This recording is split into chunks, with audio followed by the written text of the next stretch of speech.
Hi guys, welcome to Chittiru vlogs. ఇవాళ మనం కాకినాడలో పెట్టిన డిఫరెంట్ వినాయకులు అయితే చూద్దాం.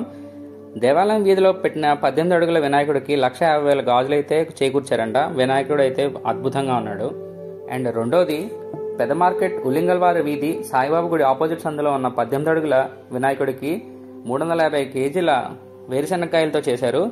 చూడడానికి కళ్ళు అయితే చాలట్లేదు, చాలా అద్భుతంగా ఉంది. ఇది నేను లైఫ్లో ఫస్ట్ టైం చూస్తున్నాను.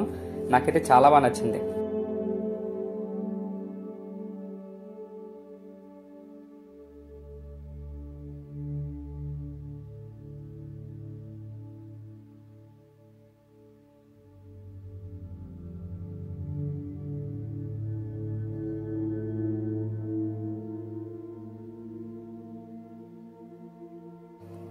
జగన్నాథపురం మున్సాబాద్ జంక్షన్ క్రాస్ అయిన తర్వాత పెట్టిన ఈ 16 అడుగుల వినాయకుడిని తయారు చేయడానికి సుమారుగా 1000 కేజీలు అయితే అయిందంట.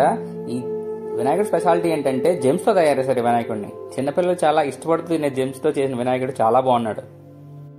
Kakinada Bhanugudi centre Charminar tea stall పక్కన ఉన్న ఈ వినాయకుడిని చూడడానికి ఎంతో మంది వస్తున్నారు.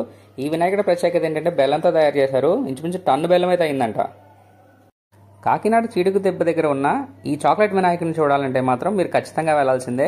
ఈ చాక్లెట్ల వినాయకుడిని తయారు చేయడానికి 3000 చాక్లెట్లు అయితే అయినాయంట. Thanks for watching. Please subscribe.